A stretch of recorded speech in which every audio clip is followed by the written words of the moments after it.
શ્રી મહાપ્રભુજીની સૌથી મોટી દેન. સમગ્ર હિન્દુ સમાજની વાત કરું તો મહાપ્રભુજી પૂર્વે વેદ, શ્રીમદ ગીતા અને બ્રહ્મસૂત્ર આ ત્રણને જ પ્રમાણ ગ્રંથ માનવામાં આવતા. પણ શ્રી મહાપ્રભુજીએ ભાગવતજીને પણ પ્રમાણ ગ્રંથ રૂપે હિન્દુ સમાજમાં પ્રસ્થાપિત કર્યું છે. મહાપ્રભુજી 4 પ્રમાણ ગ્રંથો આપ્યા. વેદાહ શ્રી કૃષ્ણ વાક્યાની વ્યાસ સૂત્રાણી ચૈવહી સમાધિ ભાષા વ્યાસસ્ય પ્રમાણમ તચ્ચતુષ્ટયમ. અને મહાપ્રભુજીએ એ પ્રસ્થાપિત કર્યું કે જે વાત વેદમાં છે એ જ બ્રહ્મસૂત્રમાં છે, એ જ ભગવદ્ ગીતામાં છે અને એ જ ભગવદ્ ગીતાજીનો વિસ્તાર શ્રીમદ ભાગવતજીમાં છે. આ ચારેયની એક વાક્યતા શ્રી મહાપ્રભુજીએ સિદ્ધ કરી. નહીં તો એ પૂર્વ મહાપ્રભુજી પૂર્વ આચાર્યો શ્રીમદ ભાગવતજીને પ્રમાણ ગ્રંથ ન માનતા. પ્રમાણ ગ્રંથ એટલે ઓથેન્ટિક ગ્રંથ. શ્રી મહાપ્રભુજી આ પ્રસ્થાપના હિન્દુ ધર્મમાં ભાગવતજીની મહત્તા આ હિન્દુ સમાજમાં કોઈએ વધારી હોય, આ સનાતન વૈદિક ધર્મમાં કોઈએ પ્રસ્થાપિત કરી હોય તો શ્રી વલ્લભાચાર્યજી કરી. આજે પણ હું તો માનું દુનિયાભરમાં જ્યાં પણ ભાગવતજી કથાઓ થાય છે, કોઈ નામ લે કે ન લે, પણ સુબોધનીજીના આશ્રય વગર ભાગવત કથા ન થઈ શકે. આ જેટલા પણ અર્થઘટનો મહાપ્રભુજીએ પ્રગટ કર્યા છે એ બહુ અદ્ભુત છે. 2 ગ્રંથોમાં મહાપ્રભુજીએ ભાગવતજીના ગૂઢ અર્થોને વિશેષ રૂપે પ્રગટ કર્યા. એક છે તત્વાર્દીપ નિબંધ, એ જે મહાપ્રભુજીનો ગ્રંથ છે એમાં છે ભાગવતાર્થ પ્રકરણ. અને ભાગવતાર્થ પ્રકરણમાં ભાગવતજીના અર્થો અને બીજા ભાગવતજી ઉપર શ્રી મહાપ્રભુજીની ટીકા છે એ છે શ્રી સુબોધિનીજી. આ 2 દ્વારા મહાપ્રભુજીએ ભાગવતજીના 7 પ્રકારે અર્થોને પ્રગટ કર્યા છે. શાસ્ત્રે, સ્કંધે, પ્રકરણે, અધ્યાયે, વાક્ये, પદેક્ષરે एकार्थ सप्तदा जानन अविरोधे न मुच्यते. महाप्रभु जी ने 7 प्रकार से भागवत जी को समझाया इन 2 ग्रंथों के माध्यम से. एक है भागवतार्थ प्रकरण और दूसरा है सुबोधिनी जी. हमारे हरिराय जी तो कहते हैं नाश्रितो वल्लभाधीशो न चतुष्टा सुबोधिनी न राधि राधिका नाथो वृथात्त जन्म भूतले. हरिराय जी ने तो कहा कि उसका जन्म ही वृथा है. किसका? कि जो महाप्रभु जी का सेवक हुआ फिर भी महाप्रभु जी का आश्रय नहीं किया. नाश्रितो वल्लभाधीशो न च दृष्टा सुबोधिनी. वैष्णव होकर भी जिसने सुबोधिनी जी कभी सुने नहीं, कभी देखे नहीं, न राधि राधिका नाथो, और जिसने राधिका के नाथ श्री कृष्ण की सेवा नहीं की उस वैष्णव का तो जन्म ही वृथा है. અને એટલા માટે હે વૈષ્ણવો ભાગવતજીને સમજવા સુબોધનીજીનો આશ્રય કરો, સુબોધનીજીનું રસપાન કરો. હા, સુબોધનીજી એટલા સરળ નથી, એમ તો દુર્બોધિની છે, સમજવું કઠિન છે, પણ મહાપ્રભુજીની કૃપાથી સમજાશે. ઘણીવાર સહેલું સહેલું કહેજો, સહેલું સમજાવજો, સહેલું સહેલું સહેલું કરી આપણે સાચું ગુમાવી દઈએ છીએ. ઘણીવાર જે સમાજ સહેલાને ગોતતો હોય ને એ સત્યને ગુમાવી દે. એટલે સહેલું કો એની જગ્યાએ એમ કહેવું કે સાચું કહેજો.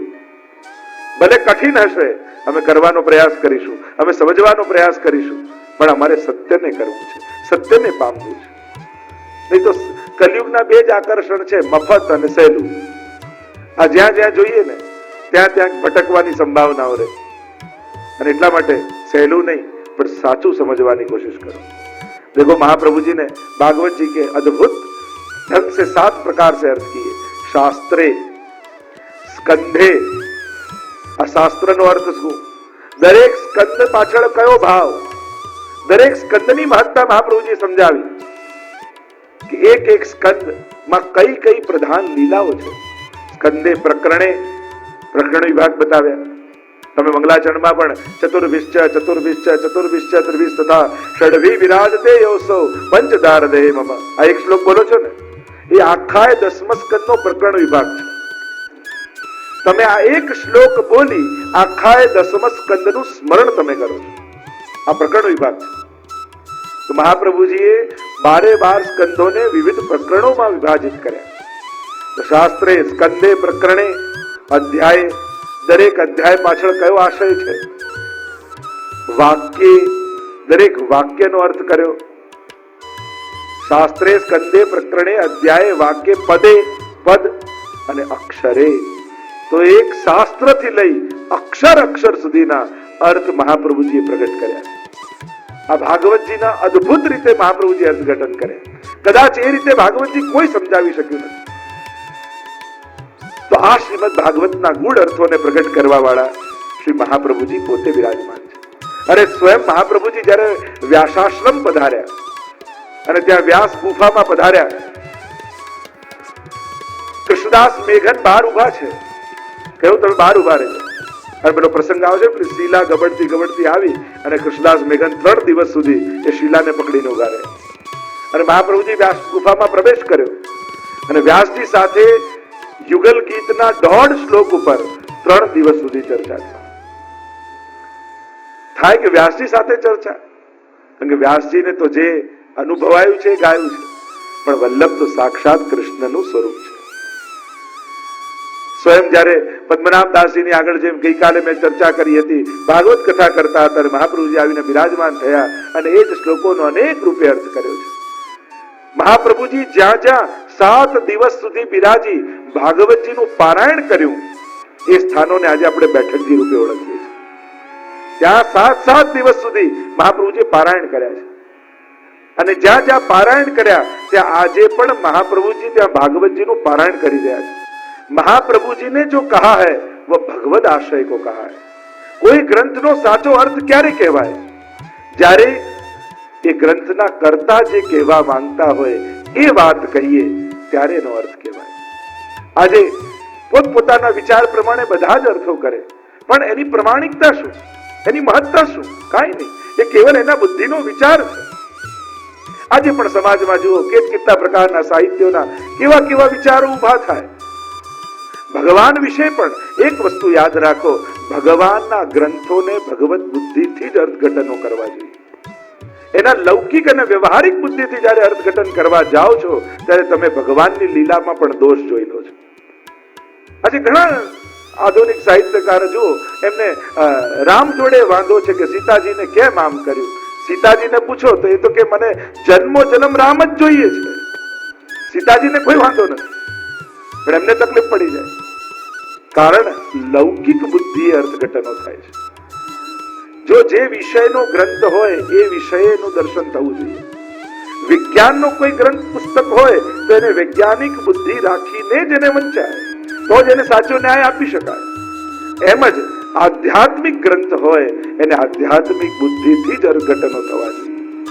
એના જ્યારે આપણે લૌકિક બુદ્ધિથી અર્થઘટનો કરીએ છીએ ત્યારે ભગવત લીલાઓમાં પણ દોષ દર્શન આપણે કરી દઈએ છીએ.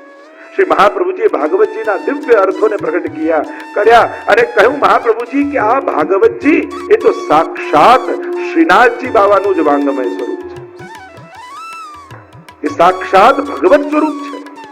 એને કોઈ પુસ્તક કે ગ્રંથ ન માનતા. એમાં જેવી બુદ્ધિ ઠાકોરજીમાં રાખો છો એવી જ બુદ્ધિ ભાગવતજીમાં રાખો, એવી મહાપ્રભુજીની આજ્ઞા છે. અને 12 અંગોને સમજાવ્યા. પ્રથમ 2 સ્કંદ એ શ્રીનાથજી બાવાના ચરણ છે. ત્રીજો ને ચોથો સ્કંદ ભાગવતજીનો બંને બાહુ છે. પંચમ અને છઠ્ઠો સ્કંદ બંને જંઘાઓ છે શ્રીનાથજી બાવાની. સપ્તમ સ્કંદ ભાગવતજીનો એ મુષ્ટિકા વાળો હાથ છે જે કમર પર શ્રીનાથજી બાવાએ રાખ્યો છે. 8મો અને 9મો સ્કંદ બંને વક્ષસ્થળ છે શ્રીનાથજી બાવાના. 10મો સ્કંદ એ શ્રીનાથજી બાવાનું હૃદય છે. 11 સ્કંદ શ્રીનાથજી બાવાનું મસ્તક છે અને 12મો સ્કંદ એ શ્રીનાથજી બાવાનો ઊંચો ઉઠેલો હાથ છે. કે ઊંચો ઉઠેલો હાથ 12મો સ્કંદે આશ્રય લીલા છે અને શ્રીનાથજી બાબા ઊંચો હાથ કરી ભક્તોને પોતાના આશ્રયમાં બોલાવી રહ્યા છે. મહાપ્રભુજીએ 12 સ્કંદોને શ્રીનાથજી બાબાના 12 અંગ સાથે સમાનતા કરી અને કહ્યું કે આ સાક્ષાત શ્રીજીનું જ સ્વરૂપ છે. એટલે ભાગવતજી મને કોઈ પુસ્તક માની એની સાથે પુસ્તક જેવો વ્યવહાર નહીં કરવો, એ સાક્ષાત એમાં ભગવત બુદ્ધિ રાખવી. કારણ કે આ સાક્ષાત શબ્દ વાંગમય સ્વરૂપ છે, વાણીમય. ભાગવતજી એ સાક્ષાત શ્રીનાથજીનું વાંગમય સ્વરૂપ છે. એમ તો શ્રીનાથજીની કંદરામાં તમે જે ચિહ્નો જુઓ છો એમાં પણ ભાગવતજીના 12 સ્કંદોનું વર્ણન છે.